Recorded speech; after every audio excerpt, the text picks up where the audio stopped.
What is up people, this is Teja, and in this video we're going to talk about NoSQL injection.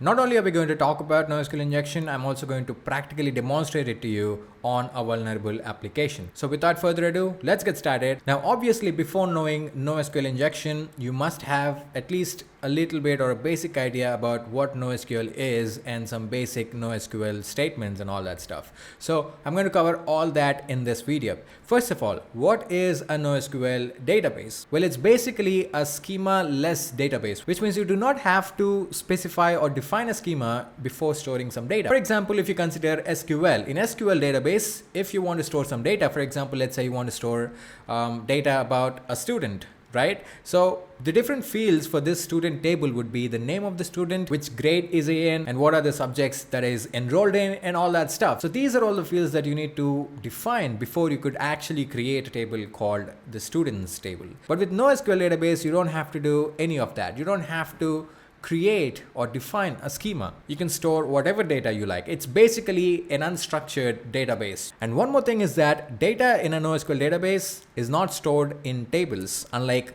SQL databases. The data is instead stored in collections. So table in terms of SQL is an equivalent term to collections in terms of NoSQL. So inside a collection, you can have different records, like different rows in a table when it comes to SQL database. But in NoSQL, we do not call these as rows. We call these as documents. A document is basically like a single record in a collection. For example, if you want to store student data in a collection, each student will have a separate document, and that document contains the different fields of the student, like his name, the courses is enrolled in, his teacher, and all that stuff. Also in NoSQL databases, there is no standard language to interact with the database. The query syntax actually varies for every programming language. For example, if you're writing code on Node.js, you would use a different query syntax to interact with your NoSQL database as compared with when you're writing code on Python. This is unlike SQL databases because in SQL databases, we have a predefined language called as a sequential query language, which is standard. We use the same SQL queries, whatever the programming language we are writing code on. And that's one of the important things that you should remember about NoSQL databases. And one of the most popular NoSQL database is MongoDB. And in this video, we're going to exploit MongoDB because all the vulnerable apps that we're going to use in this video happen to use MongoDB on their backends. All right, now let's go ahead and do some hands-on on MongoDB, which is, as I said, the database that we're going to exploit. Before getting started, I'd like to give a huge shout out to the sponsors of this video, Snyk. Snyk is a tool that can find vulnerabilities in your code and automatically fix them, making your life a lot easier. They have multiple products like Snyk Open Source, which can find vulnerabilities in open source libraries that you might be using in your project, which in turn makes your projects vulnerable too. Snyk will scan all your dependencies and see if there are any vulnerabilities in any libraries or frameworks that you are using in your project. Snyk Code, on the other hand, does something even more interesting according to me. It can scan your whole project code to see if your code has any issues that might result in any vulnerabilities. And this is not open source code that we're talking about. This is the code that you wrote with your own hands. That's right. Snyk can tell you if the code written by you has any issues or any vulnerabilities in it. And not only that, Snyk also suggests you how to remove these issues from your code, making your code safe and free from any vulnerabilities. The best part is that it's free to use. I have been using Snyk from a long time, and honestly, I'm not even saying this because they sponsored my video. It is one of the greatest tools available for any developer. It has literally been a lifesaver for me. I was able to fix many issues in some of my projects by using Snyk, and I don't think without Snyk I would have found those issues in my projects. In this video, we'll also see how to use Snyk to be able to fix NoSQL injection vulnerabilities in a project. So stay tuned and watch the video until the end. So you can go to mongodb.com, and it's basically one of the most popular NoSQL databases. So in order to install it locally so that you can do hands-on, you can just go to the download tab and make sure you click on premises MongoDB locally, and you can just download the MongoDB community server. So once it's downloaded, just install it, follow the on-screen instructions, and you're done. And once it's installed, you can just run MongoDB locally on your computer. So just open your terminal or command prompt, whatever you prefer, and now you can just go ahead and start MongoDB server. You can just do that by typing in MongoD. This is the executable file that will start up and spawn up the MongoDB server. So before you actually do that, you need to do one more thing. Go back to your local disk C, and inside your local disk C, you need to create a folder named data. And inside this folder data, you need to create another folder named DB. So this is actually mandatory because when you start the MongoDB daemon process, it's going to look for this directory. And if it doesn't exist, it might not work. So once you have created this folder, go back to your terminal, and now you can execute MongoDB, and that's going to give you some output like that. You don't have to understand it. So now you can open a new Windows terminal window, and here you can start up Mongo shell, which is basically a way to interact with the server that's running locally. So you can just type in Mongo and hit enter, and that should show you some output like that. So over here, if you type in DB, it's going to show you the current database that you're in. So to list all the databases, you can just type in show databases, and that's going to show you all the databases that you're in. So you can actually create a new database here. Just type in use followed by the name of the database that you want. So in my case, I'll just type in test database, and there you go. It says switch to test database.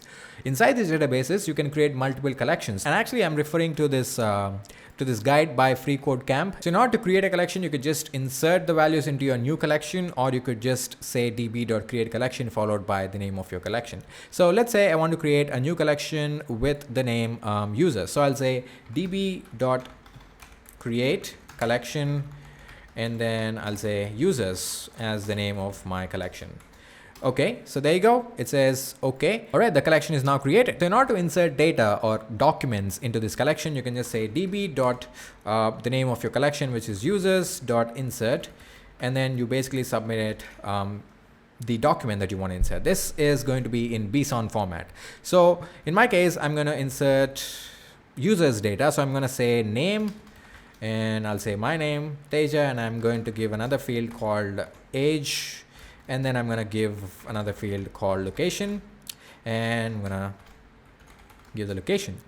So that's how you can insert documents into the collection. So if I hit enter, there you go. It says that it is inserted. In the same way, let me insert 2 more documents so that we could do some hands-on with it. Perfect. Now I have added 3 documents. Now in order to query documents from a collection, you could actually refer to the MongoDB official documentation, or you could just continue with this FreeCodeCamp guide, but I'm going to go to the official documentation, and here you can see that you could actually select the language for this documentation page. In this case, since I'm using the MongoDB shell, I'll select MongoDB shell here, and if I scroll down, you can see that if you want to, for example, retrieve all the records from a collection in SQL, in traditional SQL, what you would do is something like this. You would say select star from followed by the table name. But in NoSQL, in MongoDB to be precise, you're going to say something like this: db.inventory. Inventory is basically the name of the collection here, and you can use the find function, and you could just give it an empty, and that will just return everything. And actually, I don't think you have to include these curly braces in here. So let's go ahead and test that out. So I'm just going to say db.users.find, and there you go. It returned 3 results. These are the 3 documents that we have inserted: Teja, Alice, and Bob. Cool. So that's how you retrieve documents from the collections that you have created. Now there's one more interesting thing that you can do. You can actually specify an equality condition. For example, in SQL, you would do something like this. You would say select star from followed by the table, and then the where clause followed by the condition that you want to check. So in our case, let's say I want to retrieve the documents whose location or whose name is, for example, let's say Teja. So what I would do is I'll say db.users.find, and I would specify the field name, which is name, and the equality condition is Teja. So basically, I want to retrieve all the documents whose name field is equal to Teja. So if I hit enter, there you go. It retrieved 1 document, and the condition is satisfied. Great. Now you can extend this functionality by making use of query operators. Now, I want you to concentrate or listen this carefully, because this, query operators is what we'll be using in most cases to exploit NoSQL injection bugs. So look at this. So there are different query operators in MongoDB. You could check them out.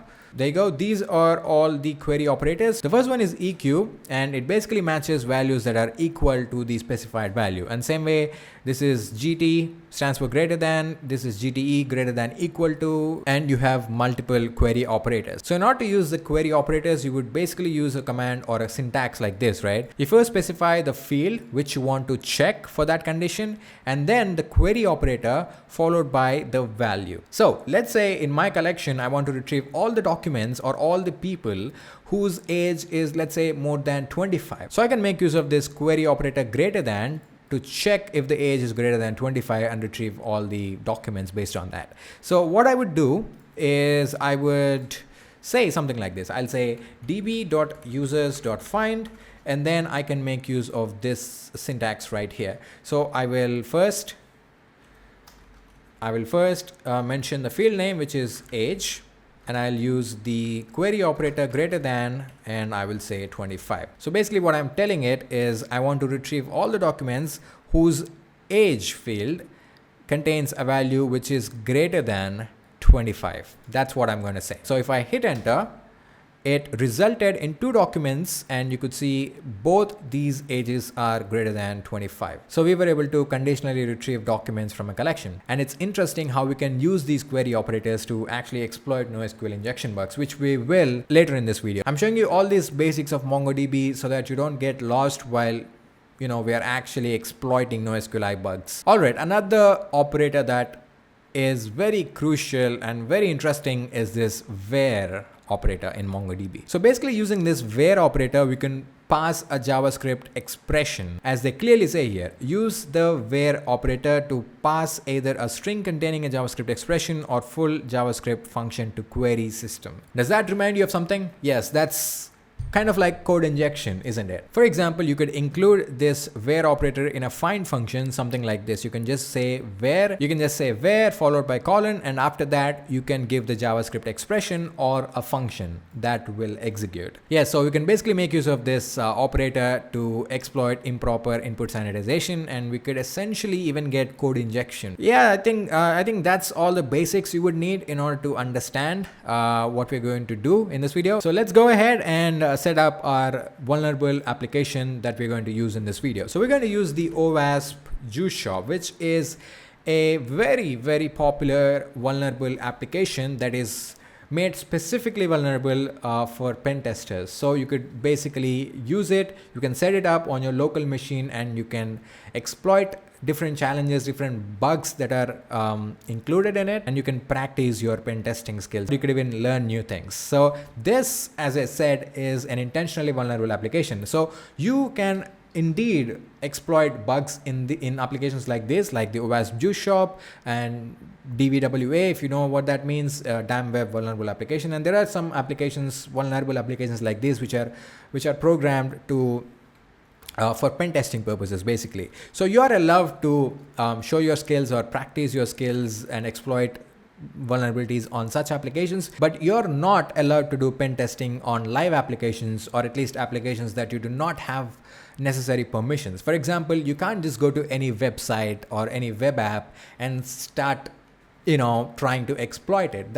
That's illegal. That comes under cybercrime, and you will get into trouble if you do that. So keep that in your mind. Make sure that you are only doing pen testing on such applications which are intentionally vulnerable and which are made for pen testing. So anyway, I'm going to go ahead and set juice shop up on my machine, and you can basically do that simply, very easily, by making use of Docker Desktop. So you can go ahead and download Docker Desktop. It's available for Mac and Windows and also Linux. So just download this and install it. Follow the on-screen instructions. It's very simple to install, and once it's installed, I think you will have to reboot your computer. So once you install Docker, the next thing is to actually pull the juice shop image. So you can do that by going to Docker Hub, or you can just Google juice shop Docker image, and that should take you to Docker Hub.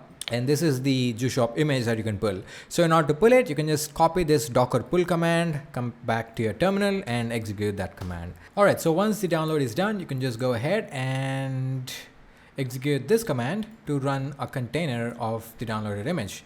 So let me go ahead and run that. Once you see the message server listening on port 3000, this means you should be now able to access OWASP juice shop on your localhost port 3000. So you can just open up your browser and go to localhost 3000, and they should bring up, let me first turn off my burp suit interceptor, and there you go.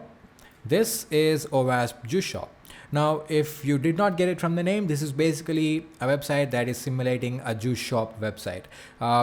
Basically like a portal from where you can order different kinds of juices.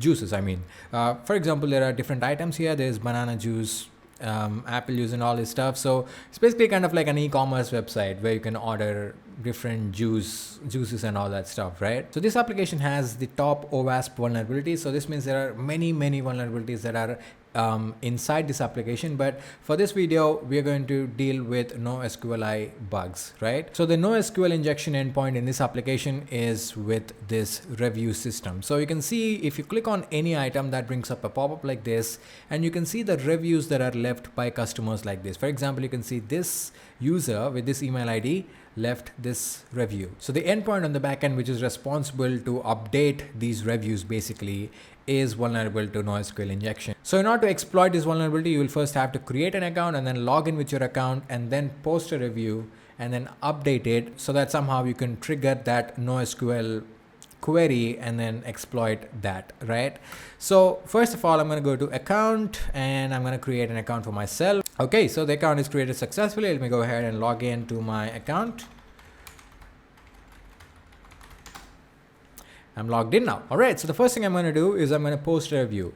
For example, I will open this banana juice item, and since I'm logged in now, you can see that I have a text field where I can actually post a review. So let me go ahead and post a review. Let's say test review, and I'm going to click on submit, and it says your review has been submitted. So if I open the item again, you can see that there are 2 reviews now. Previously there was only 1 review, and if I open it, this is the review that I just posted, and this is my email address. All right, so the NoSQL vulnerability that I was talking about exists in the functionality when we edit this review. So if I click on this, I will get a prompt where I can actually edit the posted review.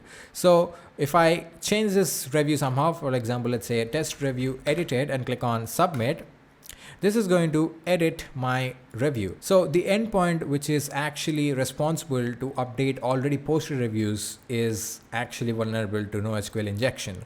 So we have to exploit that endpoint, that particular functionality of this web app. So to get started, I'm going to open up my burp suite to intercept my HTTP messages, and I'm going to change my proxy settings to burp, and that's it. So I'll make sure my intercept is turned on, and I will come back to the item, forward this request.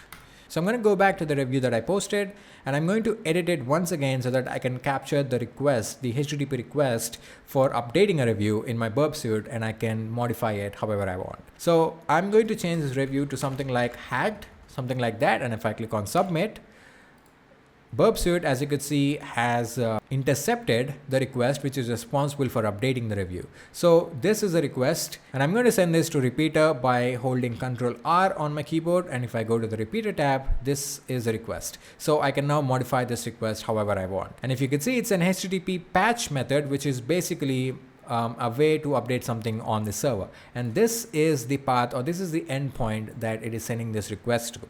And if you come to the data that it's sending, you can see that it's sending 2 fields. The first field is the ID, which is the user ID, and the second field is a message, or in other words, the review that we have updated.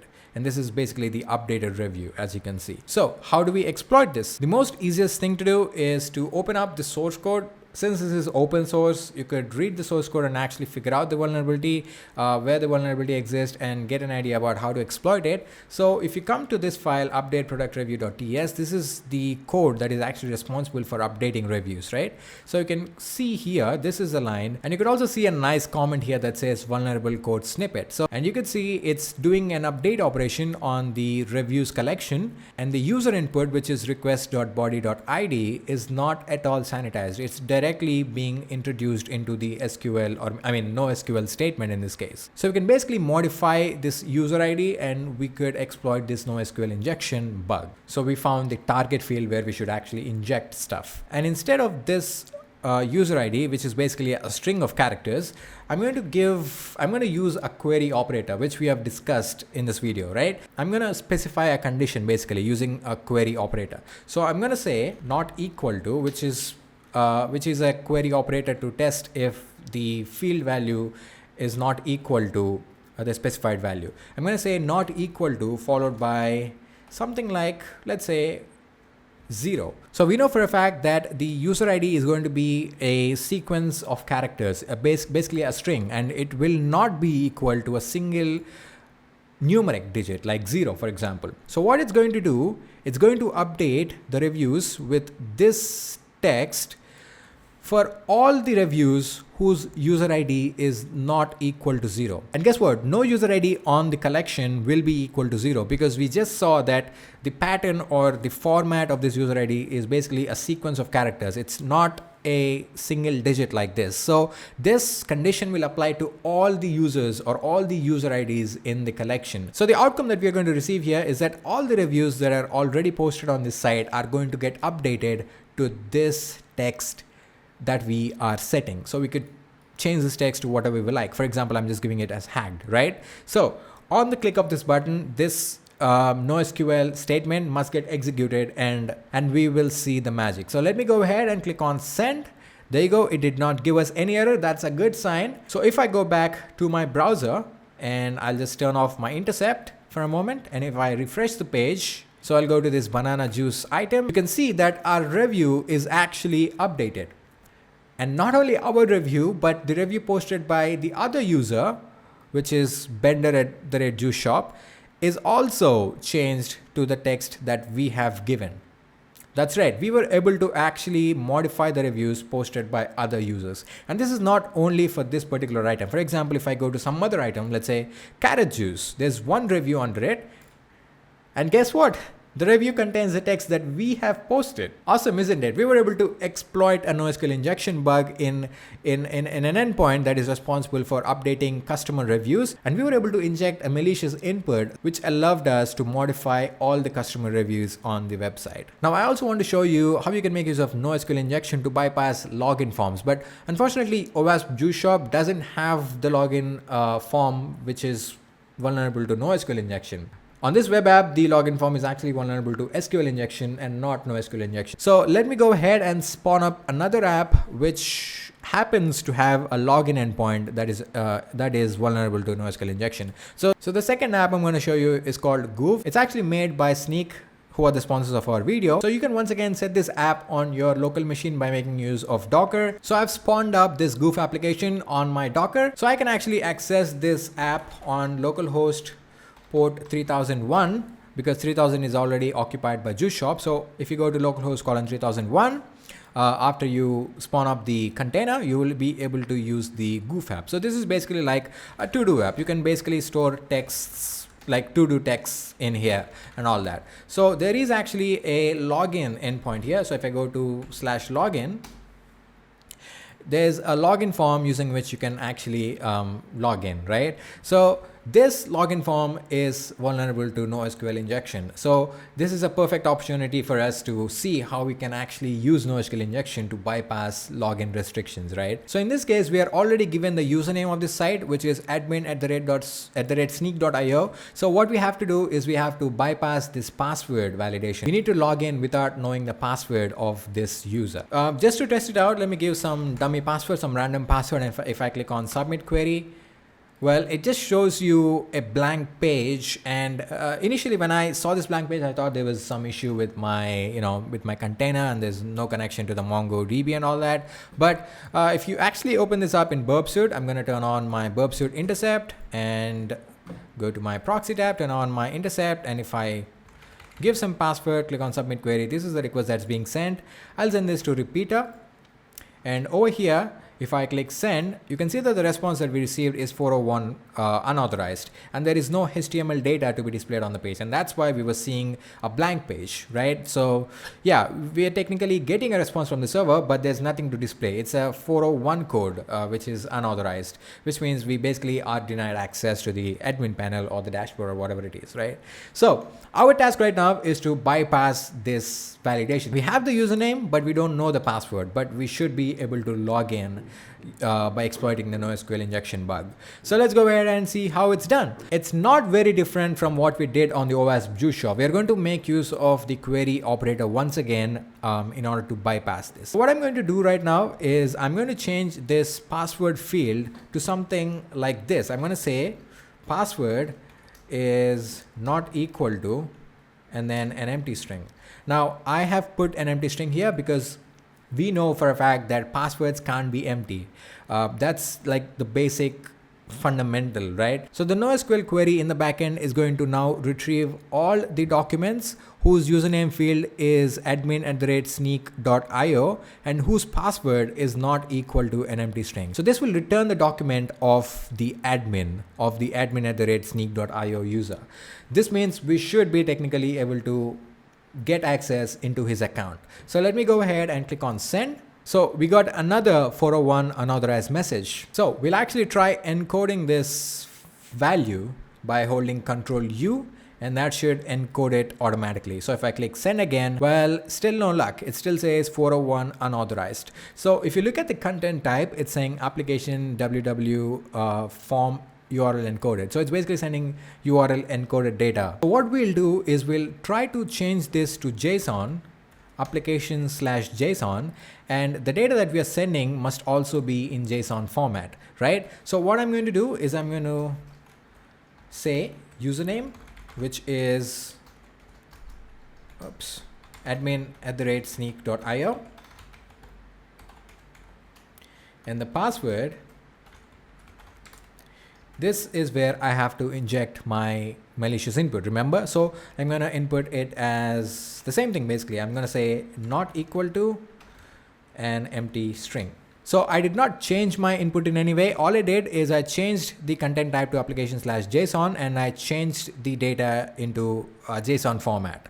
And let's see if this works. So I'm going to click on send, and it says redirecting to /admin. So let me go ahead and go to /admin here, and there you go. It says admin access granted. Awesome, which means we were able to actually exploit this NoSQL injection bug to bypass login restriction, and we were able to log in into the admin user without knowing the actual password of him. That is pretty cool, right? So there are a lot of things that you could do with NoSQL injection. You could actually go ahead and Google NoSQL injection cheat sheet, and there is a very good cheat sheet available at hacktricks.xyz.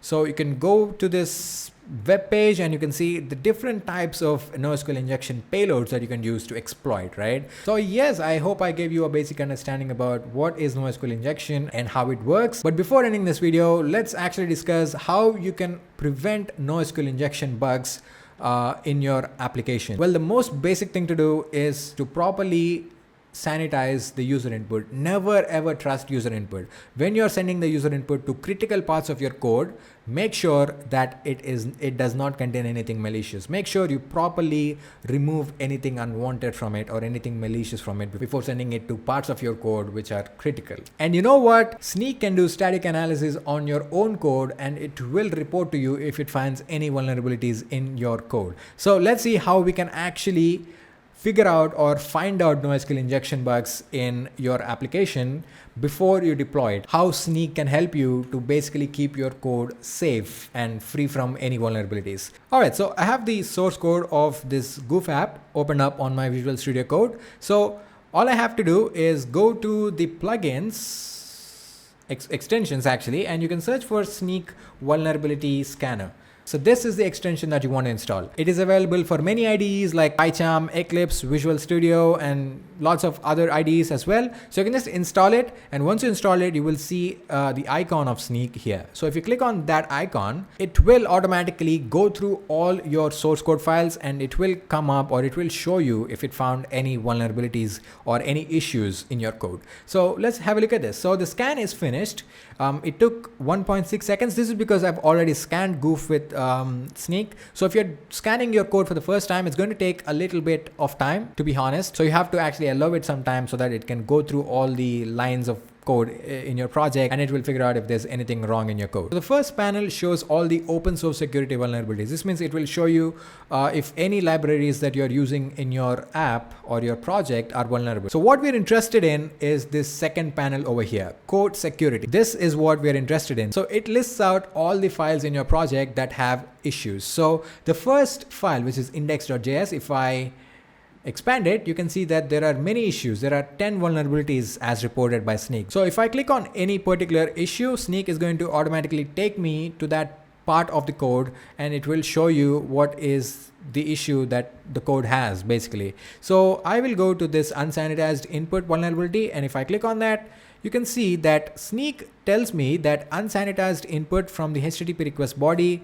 is directly fed into an SQL query, and it also shows me that it happens on line 38 and 39. And if I come to the 38th and 39th line, you can see that this is actually the code that is responsible for the NoSQL injection bug which we have just exploited. You can see that the user input is directly imported into a NoSQL query like this. It's not sanitized before it's included in the query, and that's what resulted in the NoSQL injection bug. And Snyk is actually able to tell us that this line will result in an SQL or a NoSQL injection loophole in your project. And hey, that's not it. Snyk will also show you how you can actually fix that particular line or lines of code in order to completely remove that vulnerability from your project. For example, here it says this vulnerability was fixed by 255 projects, and it will show you 3 of the examples below. So you can see this is how one of the developers fixed such issue, and you can go to the second example and third example. So you can basically figure out how you can actually fix this vulnerability, what changes must be done, and how to remove this loophole from your project, which is awesome. Snyk just saved your life. You were able to actually see what all issues are there in your project. You can go to each of these issues and you can see more information about it. You can see how you can fix it. And this is not only limited to injection vulnerabilities. Snyk will show you all the issues that it was able to find in your code. For example, if I go to the second file, which is app.js, it has 6 vulnerabilities, and these are all the vulnerabilities listed as a sublist. In this case, they are actually hard coding a secret token, which is really bad. If someone has access to the secret token, they can do authorized stuff on your server or on your app. So yeah, that's basically how you use Snyk code to find out if there are any issues in your code and how you can actually fix them and remove those issues or loopholes from your project, completely eliminate them. And you can also use Snyk from the web interface. You can go to snyk.io and log in directly with your GitHub account.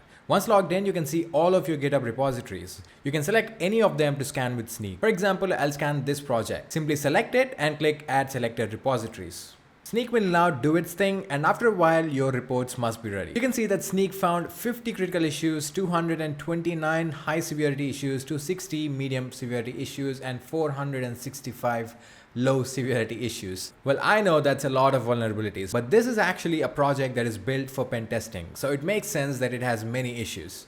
If you expand it, you can see 3 items. Code analysis is the analysis of your project's code. If you click on it, you will see all the issues that Snyk found in your project's code. You can read more details about these issues by clicking on the full details button. The next report is Docker file. This will show you all the issues that exist in your application's container image. You can fix all these issues by clicking on open a fix PR, and Snyk will open a pull request making all the necessary changes to remove these issues from your Docker file. The final report is package.json. This report contains vulnerabilities of open source libraries or frameworks that you are using in your project. You can see that Snyk tells you what version of library has the vulnerability and what version to upgrade to in order to remove the vulnerability from the library. Once again, Snyk can automatically fix all these open source library vulnerabilities. Just click on fix these vulnerabilities and select all the vulnerabilities and click open a fix PR. Snyk will now open a pull request to your repository. So if I go to my repo on GitHub, you can see the pull request that Snyk made.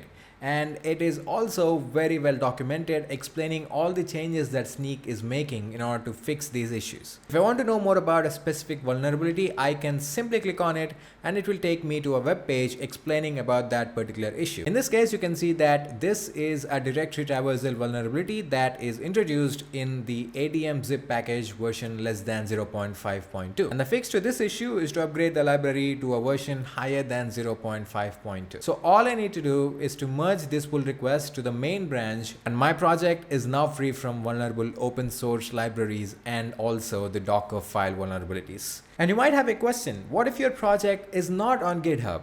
Well, in that case, you can go with the Snyk CLI. You can install it with npm locally on your computer, go to your project directory and run the command snyk test.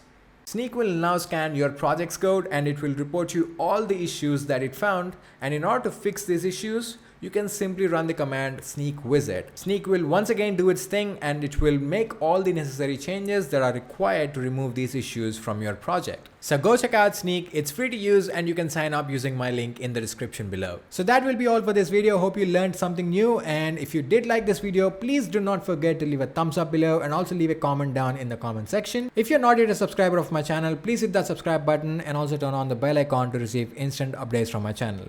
So I'll see you in the next video. Until then, cheers.